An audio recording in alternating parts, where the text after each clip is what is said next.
वर्तमान की दुनिया के दोस्तों नमस्कार, मैं अखिलेश कुमार। आज हम बात करेंगे यूपीएससी सीएसई 2025 सामान्य अध्ययन प्रथम प्रश्न पत्र के प्रश्न संख्या 1 की।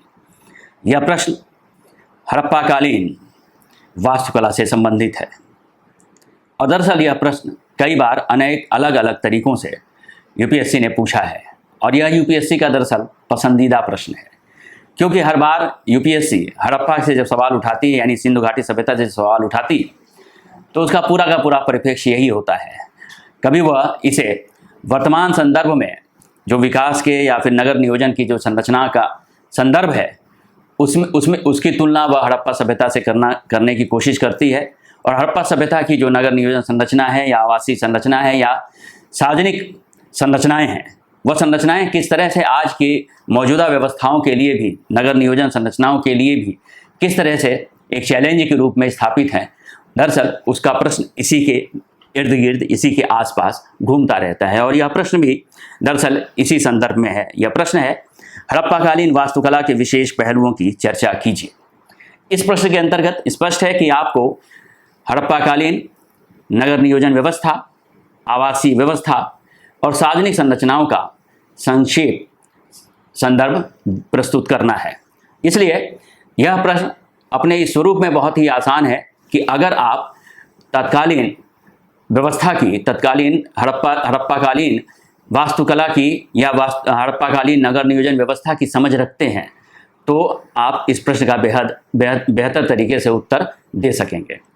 अब इसमें जिन 3 भागों में बांटने की कोशिश मैंने की है, वह पहला भाग है नगर नियोजन, दूसरा आवासीय व्यवस्था और तीसरा सार्वजनिक संरचनाएं। और इन्हीं संदर्भों में आपको उन नगर नियोजन व्यवस्था की जो मूल विशेषताएं हैं उनके बारे में लिखना है, आवासीय व्यवस्थाओं की मूल विशेषताएं हैं उनके बारे में लिखना है और साथ ही सार्वजनिक संस्थाओं की, जो सार्वजनिक संस्थान है या सार्वजनिक संरचनाएं हैं, उनकी जो मूल विशेषता है उसके बारे में लिखना है। आइए इसको समझने की कोशिश करते हैं कि इसे कैसे लिखा जाएगा। हड़प्पाकालीन वास्तुकला के विशिष्ट पक्ष तत्कालीन मानकीकृत नगर नियोजन, आवासीय तथा अनेक सार्वजनिक संरचनाओं के निर्माण से संदर्भित हैं। नगर नियोजन का पहला पक्ष जो हम लेते हैं, उसमें सबसे पहले नगर जो थे वो 2 हिस्सों में विभाजित थे, दुर्ग और निचला नगर।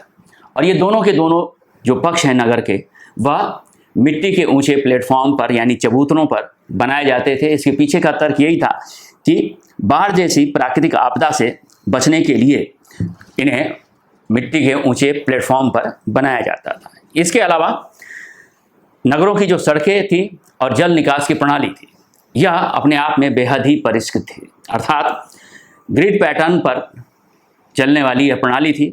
जो सड़कें थीं वह उत्तर दक्षिण और पूर्व पश्चिम दिशा में चलती थीं और समकोण पर आकर इस पर छोटी गलियों की सड़कें मिलती थीं, यानी गलियां जो है वह इन्हें समकोण पर काटती थी। इसी तरह से जल निकासी की व्यवस्था थी।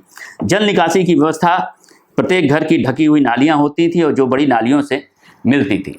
अर्थात प्रत्येक घर से जो नालियां निकलती थी सामान्य रूप से वह टेराकोटा नालियां होती थी और वह टेराकोटा नालियां गलियों की नालियों से मिलती थी। गलियों की नालियां मुख्य सड़क की नालियों से मिलती थी और नगर के अंत में सोख्ता गड्ढे होते थे जिसमें यह सारा का सारा अपशिष्ट जाता था, यानी अपशिष्ट प्रबंधन के लिए सोख्ता गड्ढों का निर्माण किया जाता था।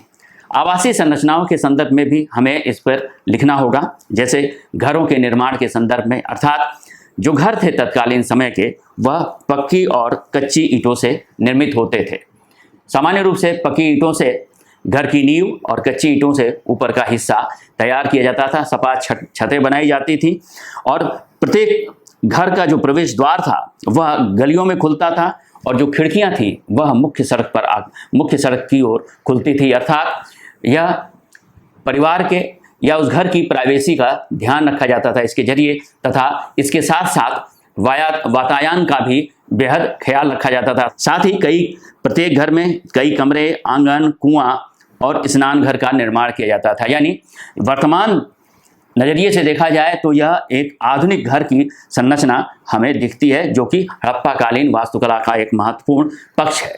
और इन घरों का निर्माण जिन ईंटों से किया जाता था, जिन पकी ईंटों से किया जाता था, वह ईंटें भी मानकीकृत होती थीं, अर्थात उनकी मोटाई, चौड़ाई और लंबाई के बीच एक निश्चित अनुपात होता था। जानकारों का मानना है कि यह जो अनुपात था वह 1:2:4 का होता था। साथ ही साथ हड़प्पा कालीन नगरों में विभिन्न स्थलों से सार्वजनिक संरचनाएं भी प्राप्त हुई हैं। जैसे मोहनजोदड़ो से विशाल स्नानागार और अन्नागार का भवन प्राप्त हुआ है, और ये जो विशाल स्नानागार है वह उन्नत जलीय अभियांत्रिकी प्रणाली का बेहतरीन प्रदर्शन करता है। जैसे उस स्नानागार से नियमित रूप से पानी का निकाला जाना, नियमित रूप से उसे कुओं से के जरिए पानी भरा जाना, और साथ ही पानी जो है, पानी जमीन में, भूमि में रिस न जाए, इसके लिए वाटर प्रूफ के रूप में कोलतार का इस्तेमाल करना उसकी ज़मीन पर। यह महत्वपूर्ण विशेषताएं दरअसल उस समय की जलीय अभियांत्रिकी का परिचय देती हैं। इसके साथ साथ जो विशाल अन्नागार था वह उस समय की केंद्रीय मानकीकृत केंद्रीय आयोजन को भी स्पष्ट करता है। अर्थात कुल मिलाकर हम देखते हैं कि एक हड़प्पाकालीन वास्तुकला एक सुनियोजित, व्यवस्थित और अभियांत्रिक तरीके से संचालित व्यवस्था थी, जो कि आज के दौर के संदर्भ में भी बेहद प्रासंगिक है। कुल मिलाकर इसका जब आप निष्कर्ष लिखते हैं तो निष्कर्ष, अगर आपके पास शब्द संख्या अच्छी खासी बची है तो आप इसका निष्कर्ष बेहतर लिख सकते हैं और बड़ा लिख सकते हैं। नहीं तो आप इस तरह से लिख सकते हैं कि मानकीकृत वास्तुकला के उदाहरण विभिन्न हड़प्पा स्थलों से मिलते हैं। कुछ स्थलों के नाम भी आप देख सकते हैं, जैसे धौलावीरा, लोथल, हड़प्पा, मोहनजोदाड़ो आदि तमाम स्थलों के नाम भी आप इसमें जोड़ सकते हैं। धन्यवाद। अगर वर्तमान की यह पहल आपको पसंद आई हो तो हमारे वीडियो को लाइक करें और चैनल को सब्सक्राइब करें।